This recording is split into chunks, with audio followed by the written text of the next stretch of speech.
New York is a very diverse place, but Queens has, I'll say, a very vast amount of populations right here in our borough. My writings have reflected also some of the more tragic experiences in terms of domestic violence. I am a survivor.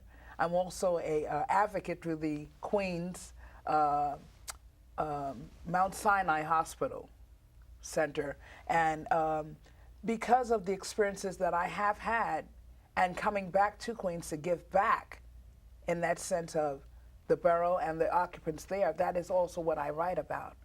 My experiences there. Queens gave me a quality education, bar none, and Queens has just been one of the most foremost places that I like to have been, in terms of living. It's one of the most foremost places to be. I have lived in the other boroughs, but I come back to Queens. The other piece is that Queens is where you learned how to Latin. In the 60s, this is what you did. You learned how to Latin and you learned calypso here. Most of them, if you came from Queens, you know how to do that. I missed that memo. I didn't do it. No, if you came from Queens, you know how to do that. Most other boroughs, we had to go there and teach them that. So I mean, we're one of the forefront dancers in the world. Yes, Queens. Well, I think there's just one thing I wanted to throw in about Queens, that when I remember I used to pretend that I was born in Manhattan.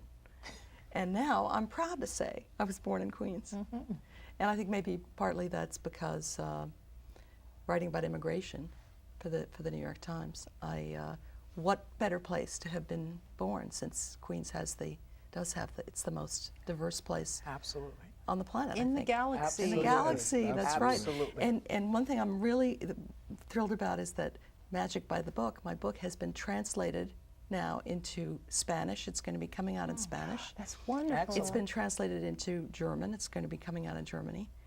Turkish, Portuguese, and I think Slovenian the rights have been sold. So That's I think exciting. Queens is going to be, Whitestone is going to be read about in other Istanbul.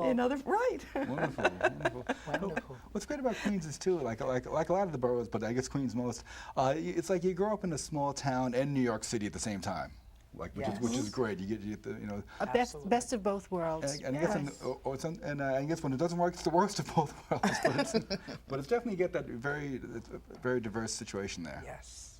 Well, I noticed in some of my travels, I've gone to a couple of gatherings nationwide for the arts, and when we talk about diversity, I always shut up because I want to hear what they think diversity is. Yes. It ranges from, I got a new Mexican restaurant down the block, that's diversity, or my dentist's daughter married somebody who's, Right. and then when I talk about diversity, they think I have 3 heads. Like, what are you Yeah. talking about? 149 different languages and this, Right.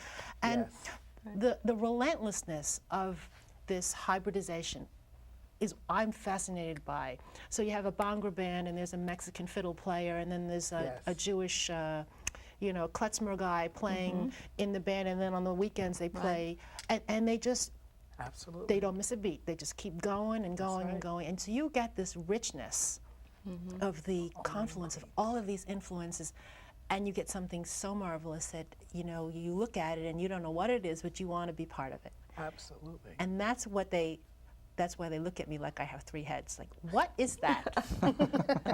Who's doing that? How can that be?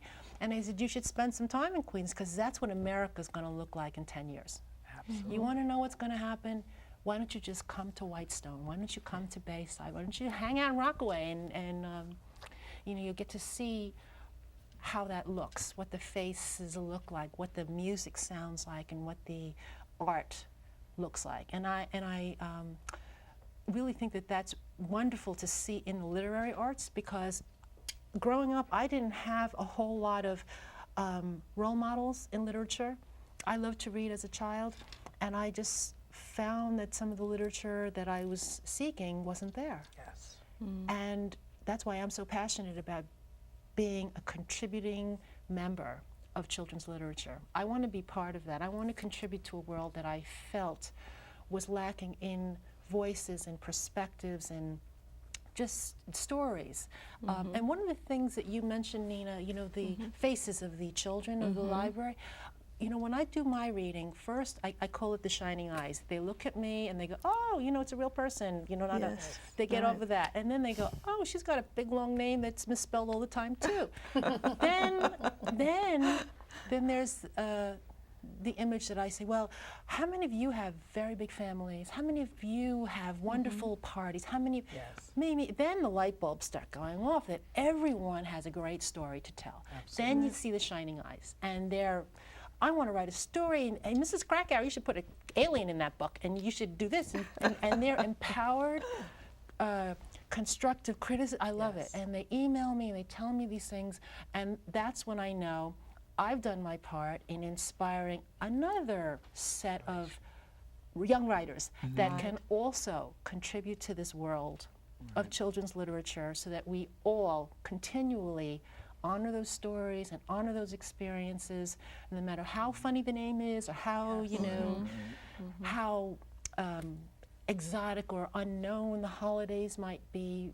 You know, they see and they sense the universality of it. And that's what I think is so great about Queens. There is this underlying universal unifying base that we all share. So quickly, before we end, could you just mention something that's new and exciting in your literary lives that's coming up, Nina?